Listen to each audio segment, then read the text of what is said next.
Well, thank you very much. It's an honor to have a friend of mine, a very good friend of mine. We've become friends, actually, through the trials and tribulations of everything. And Mark Rutte, Secretary General of NATO, highly respected. Every country, almost every country in Europe. I think you can almost take away the almost pretty soon. No. But they all have great respect for the leader, and he is the leader. And we've had some very good discussions today, and things are going along pretty well as regarding Ukraine, Russia. We thought it would be a little bit easier. That's turned out to be tougher than the Middle East. The Middle East was supposed to be the tough one, and we've solved that puzzle, but this one will get solved also. So I want to just say it's an honor to have you, Mark. Thank you very much. Thank you so much for hosting again. And we were texting, I think it was on the day when you were in Israel and in Egypt, this tremendous success you had under your leadership, bringing peace to the Middle East. And then we texted each other and said, and the next big thing has to be Ukraine, Russia. And I want to help, NATO wants to help, my colleagues want to help to basically deliver on your vision of peace in Ukraine. And I really want to thank you for everything you're doing, including breaking the deadlock with Putin, starting the dialogue in February when you came in as president in January, but also for everything you did with NATO. The fact that we are now at this 5%, the huge success in The Hague at the NATO summit, the fact that Europeans are also stepping up when it comes to Ukraine, basically the weapons from the US being delivered to Ukraine, paid for by allies, and the Europeans coming together to discuss how can we sustain Ukraine post the peace deal. All of this is evidence of your leadership of pushing the Europeans and the Canadians to do more, to deliver, and to equalize in spending with the US. So on all of this, and today we will talk more on how we can really bring Ukraine to the next phase and get this terrible war, and all the bloodshed ended. And as you know, we are going to be making a big trip next week. Some of you are going with us. We'll be going to Malaysia, South Korea, and Japan. In South Korea, I'll be meeting with President Xi of China. We'll have a pretty long meeting scheduled. We can work out a lot of our questions and our doubts and our tremendous assets together. So we look forward to that. I think something will work out. We have a very good relationship. But that'll be a big one. We canceled the meeting with President Putin. It didn't feel right to me. It didn't feel like we were going to get to the place we have to get, so I canceled it. But we'll do it in the future. But next week we'll be with many of you in those locations that I told you. Then it's back to Washington. So thank you very much, everybody. Yeah, please. Mr. President, can you tell us a little bit about why you're elevating sanctions against Russia right now? I just felt it was time. We've waited a long time. I thought that we'd go long before the Middle East. And Mark, as you know, we did the Middle East plus 7. So we did 7 different wars from Pakistan and India to so many. Azerbaijan, Armenia, which they said was impossible to do. All these wars I did, and the one that we have left, we have 1 left. It'll be 9. We have 1 left, and I think we'll get that done too. I think we're on our way to getting it done. We have to. Mr. President, please. Mr. President, do you have a timeline for when you think this war is going to be over because of your leadership? No, I don't have a timeline. You can't have in war. It's hard to have a timeline. You know, so many things happen in war. Go ahead. What about Tomahawk missiles? Putin is definitely Well, afraid. the problem with the Tomahawk that a lot of people don't know, it'll take a minimum of 6 months, usually a year, to learn how to use them. They're highly complex. So the only way a Tomahawk is going to be shot is if we shot it, and we're not going to do that. But there is a tremendous learning curve with the Tomahawk. It's a very powerful weapon, very accurate weapon, and maybe that's what makes it so complex. But it will take a year. It takes a year of intense training to learn how to use it. And we know how to use it, and we're not going to be teaching other people. It's too far out into the future. Yes, Mr. President, I saw, Mr. President, that you said as recently as yesterday that you still believe that Putin wants to end the war. Yeah, then today I do. You took this step to ratchet the sanctions and put more pressure on him.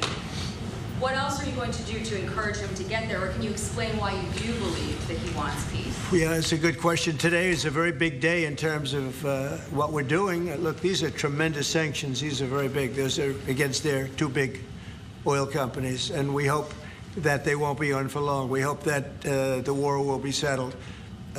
We just answered having to do with the various forms of missiles and everything else that we're looking at, but we don't think that's going to be necessary. We would like to see them just take the line that has been formed over quite a long period of time and go and let's, go home. Last week they had almost 8,000 soldiers killed. Many Russians were killed last week. Many Ukrainians were killed last week. We think it's ridiculous and would like to have it end. Why do you think he wants peace, though? Why do you still believe that? I think they want peace. I think they both want peace at this point. It's been, it's almost 4 years. You're going into 4 years. And if I were president, it never would have started. But yeah, it's time. Mr. President, on the shutdown, do you plan to meet with Democrats before you head to Asia? And if not, why not meet with the Democrats? Well, I think it's a shame that it's shut down because we have the greatest economy, as you were saying before. We have the greatest economy in the world right now, by far, the United States. We have almost 18, now it was 17, now it's $18 trillion being poured into our country, and it's no time for shutdowns. I don't think it's affecting what we're doing, but it's too bad for a lot of people. We have a lot of good people that aren't working right now that should be, and it's because the Democrats want to try and renegotiate a deal that they had negotiated. They want $1.5 trillion given to illegal immigrants who came into the country, and it's going to hurt the health care of citizens of our country that have been paying into it, that have been working hard for it, that really deserve it. So we're never going to do that. It's not going to happen. And I will tell you, there are a lot of good Democrats that really want to make a deal. And I think all we need is 5 Democrats because we have a great support on the Republican side. So I think we need 5 Democrats, and there are a lot of them that want to make a deal. So I think at some point, common sense will prevail. Yeah, go ahead. You can finish up. On the drug boat strike in the Eastern Pacific, Yeah. can you explain to us what that was about, how it was conducted? Yeah, sure. Well, they had one today in the Pacific. And the way I look at it every time I look, because it is violent, and it's amazing that the weaponry, that everyone, they have these boats that go 45, 50 miles an hour in the water. And when you look at the accuracy and the power, look, we have the greatest military in the world. We have the greatest weapons in the world. And you see a little bit of it there. One shot, everyone dead center. And the only way you can't feel bad about it is you realize that you won't feel badly about it, is you realize that every time you see that happen, you're saving 25,000 American lives. Every one of those boats that gets knocked out is saving 25,000 American lives, not to mention the torn up families all over the country. And whenever I see that, I say to myself, I just saved 25,000 lives. I will say that there are very few boats traveling on the water right now. Actually, that includes fishing boats, that includes any other kind of boat. But there are very few boats traveling on the water. So now they'll come in by land to a lesser extent, and they will be hit on land also. Can you explain? Go ahead, in the back, please. Do you have the legal authority if they do come? Yes, we do. We have legal authority, right? We're allowed to do that. And if we do by land, we may go back to Congress. But we have, this is a national security problem. They killed 300,000 people last year, these drugs coming in. They killed 300,000 Americans last year, and that gives you legal authority. We have a national security, really, I will say this. When you look at the people we're dealing with, and we know them, we know the people coming in, we know the boats, we know everything else. We're allowed to do it. It's in international waters. If we don't do it, we're going to lose hundreds of thousands of people. Now, they'll be coming in by land a little bit more because they're not coming in by boat anymore. There are no boats in the water. There are no more boats. We know the boat almost immediately. It's pretty unusual when you see somebody with a fishing rod and 5 engines on the back of the boat. You don't need that to go fishing. Wait. And we will hit them very hard when they come in by land. And they haven't experienced that yet, but now we're totally prepared to do that. We'll probably go back to Congress and explain exactly what we're doing when we come to the land. We don't have to do that, but I think, Marco, I'd like to do that. You may respond to that if you want.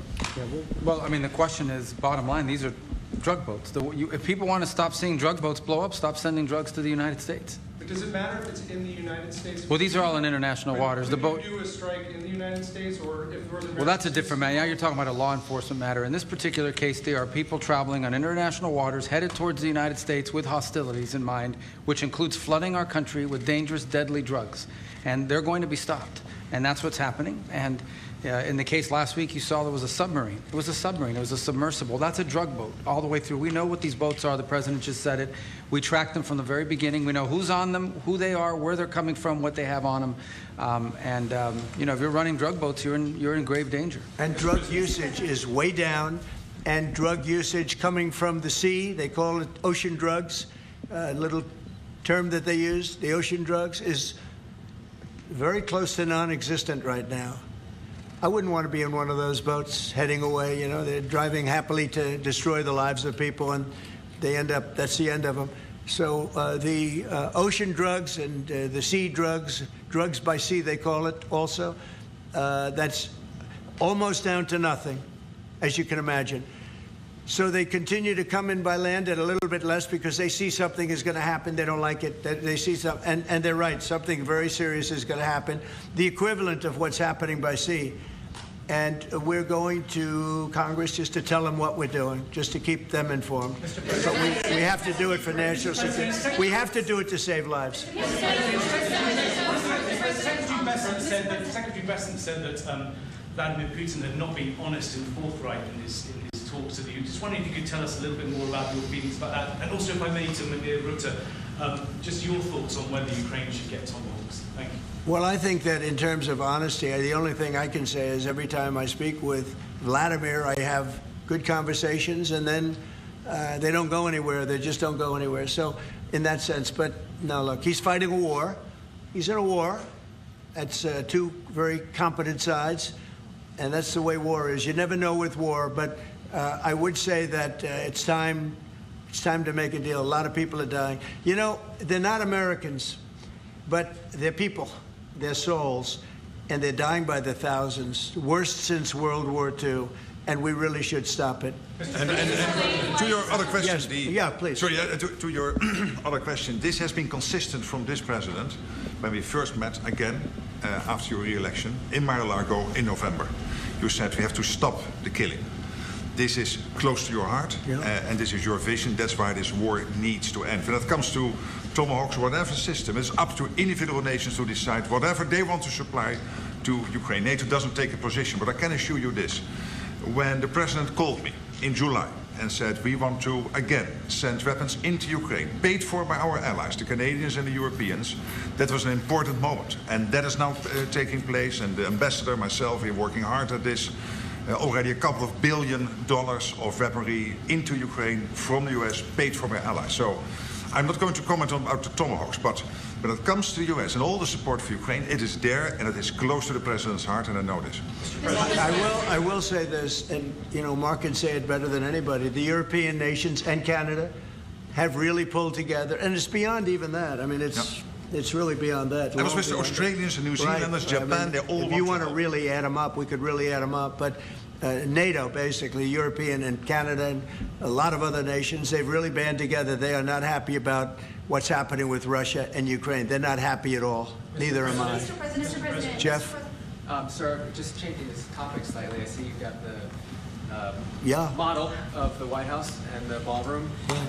Many people were surprised that the entire East Wing is being demolished because you had said initially that the ballroom would just touch or would not. Well, touch certain areas what are being happened? certain areas are being left. We determined that after really a tremendous amount of study with some of the best architects in the world, we determined that really knocking it down, trying to use a little section. You know, the East Wing was not much. There was not much left from the original. It was over the course of 100 years, it was changed. The columns were removed, and it was a much different building. Then a story was added on in 1948, 1949. There was a story added on, which was not particularly nice. And the building was very, very much changed from what it was originally.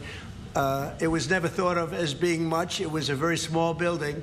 And rather than allowing that to hurt a very expensive, beautiful building that, frankly, they've been after for years. You have that. I brought these along so people could see, but it's, you know, there's a relative Nobody's actually seen anything quite like it. I think it'll be one of the great ballrooms anywhere in the world.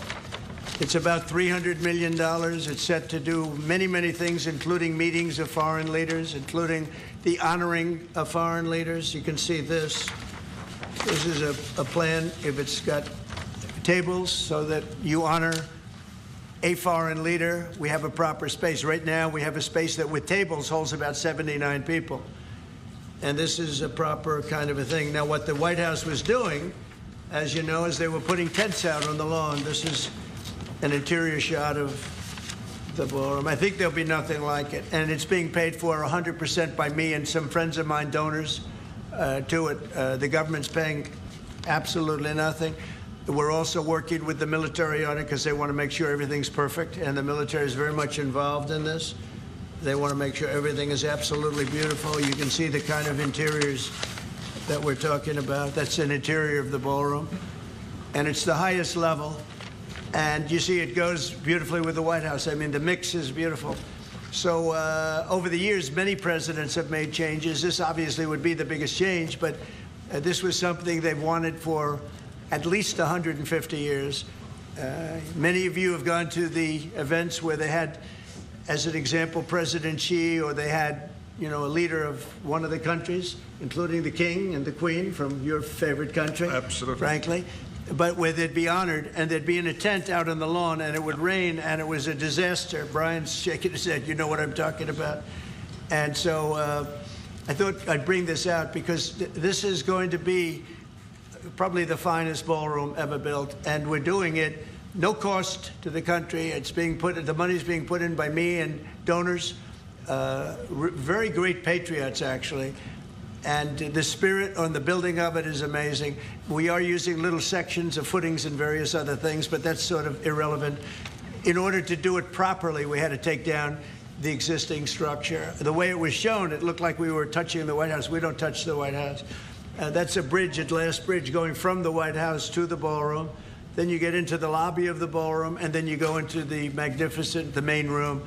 And it's something that has gotten incredible reviews. And just quickly following up on that, sir. I just want a quick follow-up on that question. Your response to people who say that you haven't been transparent enough about this. I haven't been transparent? That's some of your critics feel it should have gone for a I've shown this to everybody that would listen.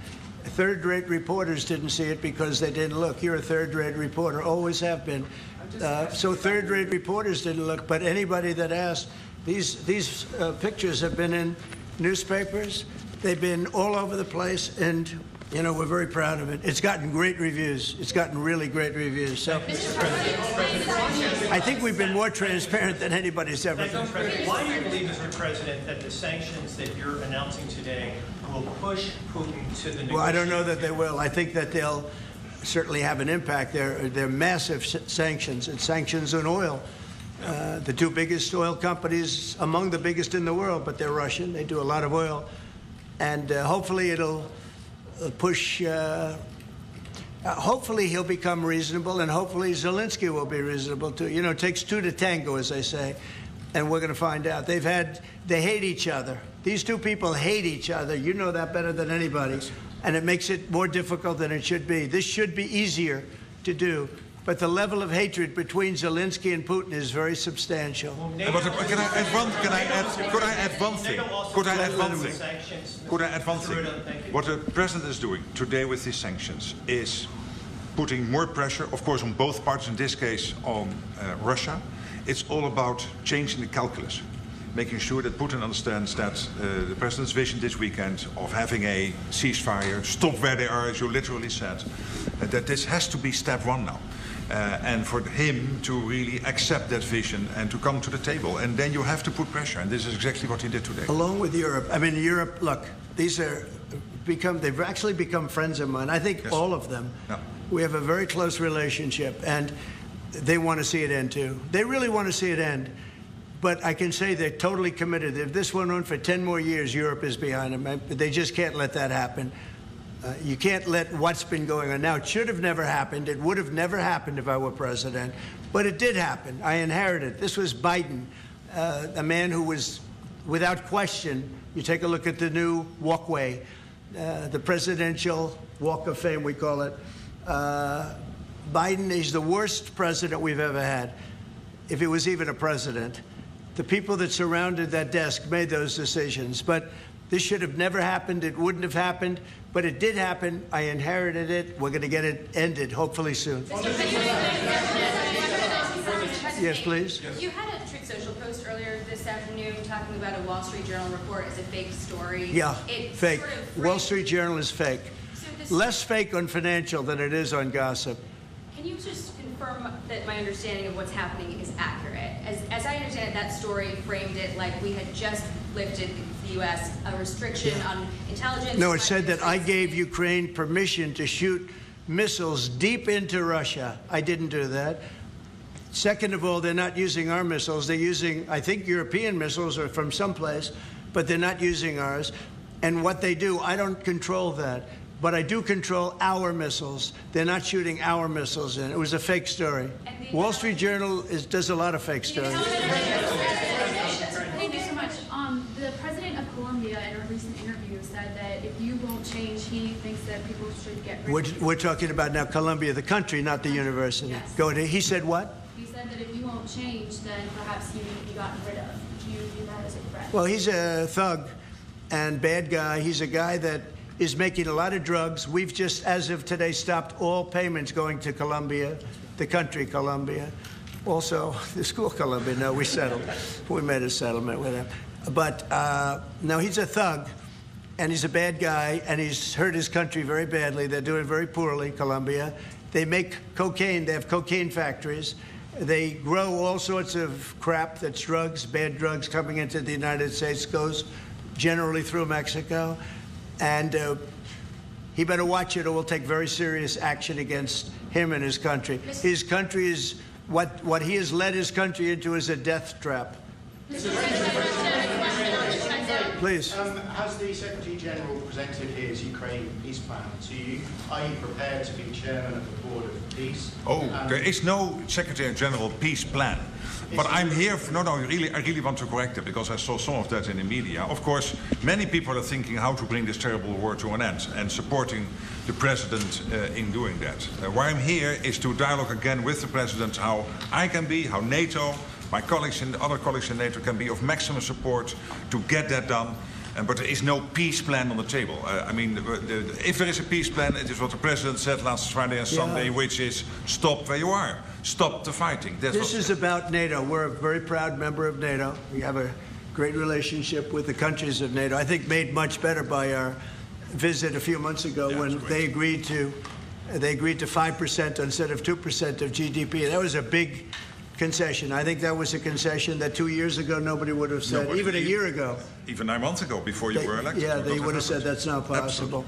And the difference is they're paying 5% as opposed to not paying 2%. A lot of them weren't paying, with the exception of Spain. I think you're going to have to talk to Spain because they're not. Spain is not a team player. So other than Spain, everybody's 100%. And you could solve the Spain problem very easily, I think, if you want. Brian, go ahead. The soybean Yeah, go ahead. And then we'll take Brian. Go ahead. The soybean farmers, are they going to be getting support from you soon? And Yeah, well, they do. So what's happened, you could say with that, you could say with beef, with all of it. The beef, the ranchers, let's say, who have done a great job, have lost their shirts for many, many years. They've really been decimated. And I helped them a lot. I put tariffs on things coming in to the country, including beef. And that gave them a chance to finally have a decent industry. We are going to be talking to them. They're great people, but they've been hurt for 25, 30 years. They've been losing because other countries have taken advantage of them. And by putting tariffs on, they've been able to make a few dollars. They've been able to have an industry. But I also want to keep the beef prices low. So I'll be talking with the ranchers, and I'll be speaking with a lot of different people, including Scott and Howard, and we'll do something. Because prices are way down in our country. Energy is way down. I think you're going to see $2 gasoline very soon. I see that it's $2.50 in a lot of places, $2.50. We were heading to $5, $6, and $7 If Biden didn't go back to my policy toward the end, you would have seen, but he didn't go back to the full policy, and he missed the most important thing. So we were up to, we were way up. I think you're going to see $2 gasoline. We couldn't even break that number. That's a big difference. The only cost that's really up is beef, and the fake news only wants to talk about beef. And what I did is I made it possible for those people to survive. They're incredible people. But they were being decimated by other countries, and I didn't want that to happen. So prices are way down, groceries are down, everything's down, energy's way down. Even interest rates with a bad chairman of the Fed. He's terrible. He's a fool. But even interest rates are down. So our country has never done better. We're going to take in, I think, $21 trillion this year. No country has ever taken in more than $3 trillion. And we're going to take in $21 trillion of investments because of the tariffs. If we didn't have tariffs, we would be a mess. We would be a national security problem. And we've done a job. So I'm very happy about that. We're going to do something very quickly and easily on beef to get it down. The ranchers understand that. They're so happy for what I've done. I saved them. I don't think you'd have any beef in this country if I didn't do that.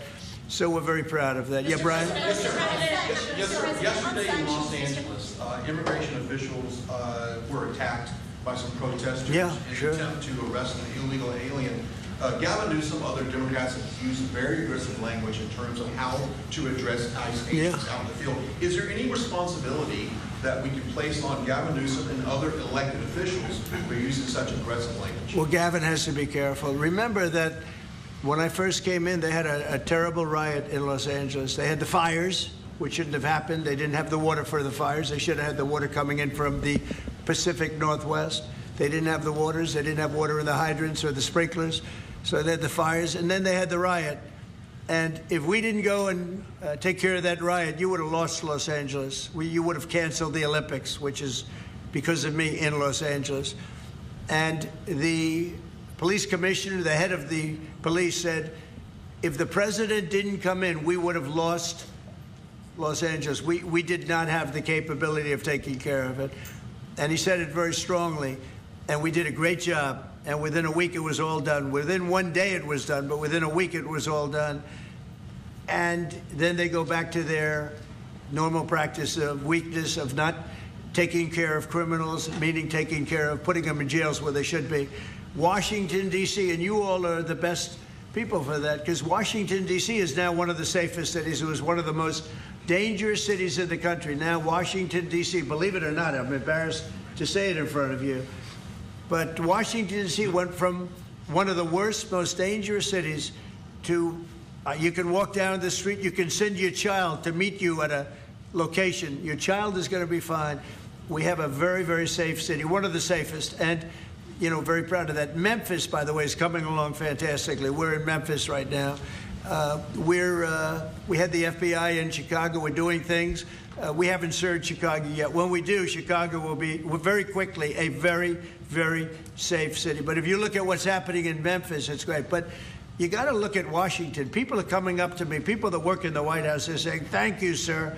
And I immediately know what they're thanking me about. It's thanking, they can walk to work. They would never walk to work a year ago. They can walk into work and they feel safe and secure, and it's beautiful. And I'll tell you what, it's really an honor to add that great ballroom to the structures in Washington. It's going to be one of the great ballrooms of the world. And I think it's going to be something you're all going to be very proud of. Mr. President, as it relates to your meeting that's coming up with President Xi, what do you hope comes out of that meeting? What deliverables come I think we'll make a deal. I think we're going to make a deal on the rare earth is the least of it. Look, the tariffs are much more powerful than the rare earth. The rare earth is a disturbance, but there's a lot of rare earth around. I'll tell you, I've had more calls on rare earth. We've got it. Everybody's. We'll make a deal on, I think, everything. I think we're going to make a deal on soybeans and the farmers. I think we're going to make a deal on maybe even nuclear. President Putin in his call mentioned to me about nuclear, where we do a de-escalation, and I'm fine with that. I think it's good. I think it's a very appropriate thing. We have the most nuclear weapons. Russia's second. China is actually third by a long way, but they'll be even within 4 or 5 years. Too many. And we are talking about de-escalation. That's already being talked about. Can you convince President And I think we'll probably add China into the mix. Mr. President, can you convince President Xi to stop purchasing all of that Russian oil that's funding this war against Ukraine? Well, I think I'll be talking to him about it. I think it's a little bit of a different talk. India, as you know, has told me they are stop. You know, it's a process. You can't just stop it. But by the end of the year, they'll be down to almost nothing. That's a big thing. That was almost 40% of the oil. India, they've been great. Spoke to Prime Minister Modi yesterday. They've been absolutely great. China's a little bit different. You know, they're a little bit different relationship they have with Russia. It was never good, but because of Biden and Obama, they got forced together. They should never have been forced together, but they're a little bit forced. But they're by nature, they're not. They can't be friendly. They can't be friendly. By nature. I hope they are friendly, frankly, but they can't be. You should not have forced Russia and China together. And Biden did that, and Obama did that. They forced them together because of energy, because of oil. And so they are closer than they would normally be. I think I'll probably be talking about it. What I'll really be talking to him about is how do we end the war with Russia and Ukraine, whether it's through oil or energy or anything else. And I think he's going to be very receptive. He would now like to. I'm not sure that he did at the beginning. He would now like to see that war end. Do you think Xi plays an important role, Mr. President? Do you think Xi plays an important role in terms of inserting himself and convincing Putin, who he speaks to regularly, to stop the war? Yeah, I do. I think he can have a big influence on Putin. I think he can have a big influence on a lot of people. Look, he's a respected man. He's a very strong leader of a very big country. Yeah, I think he can have a big influence, and we will certainly be talking about Russia, Ukraine. In the back. Thank you, Mr. President. Liam Cosgrove is here. And my question is actually for the Secretary General. Yes. Mr. Secretary, I don't know if you've seen this, but polling out of Ukraine shows a massive collapse in Ukrainian support for the war. A Gallup poll had it just 23%. That's less than a quarter. Zelensky came out today praising President Trump's proposal for freezing the front lines of battle as part of a ceasefire. He said that's a good compromise.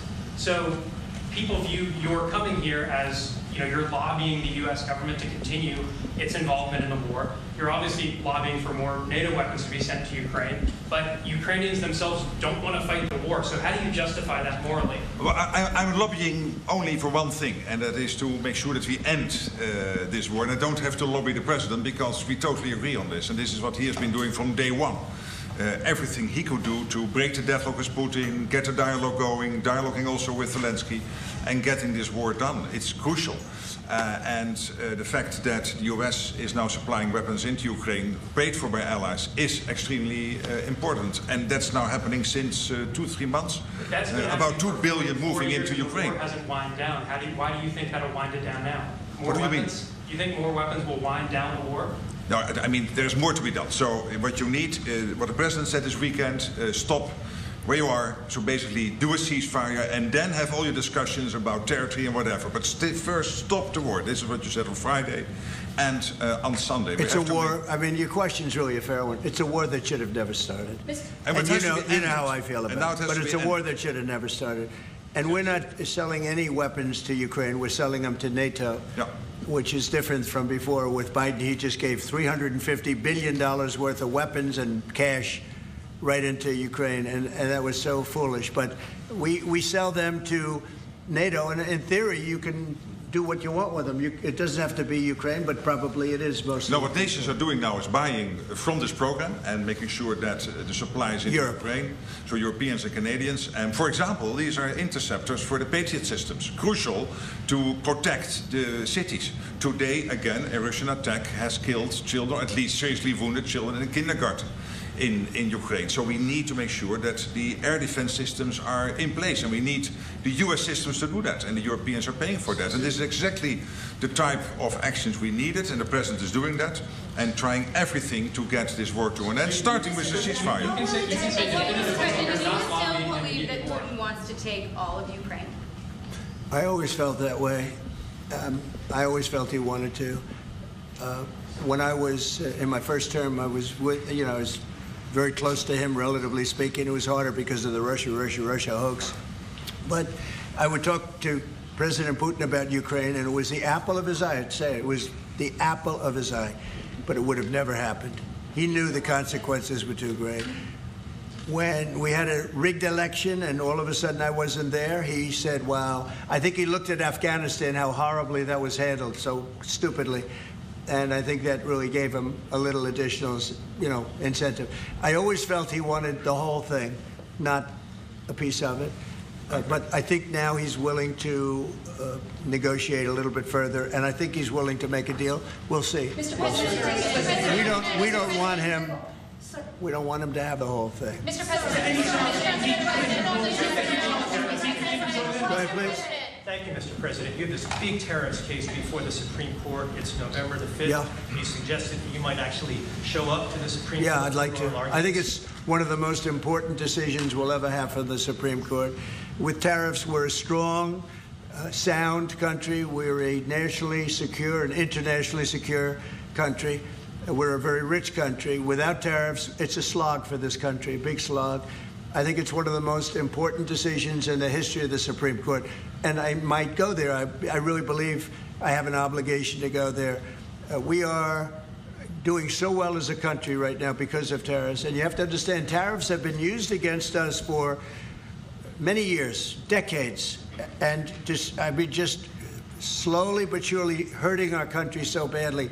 That's why we owe $37 trillion. We owe that because other countries have taken advantage of us over many, many decades, And now we're a rich country. We're taking in money like we've never done before. Without tariffs, that would not be happening. And also, I solved, as you know, 8 wars.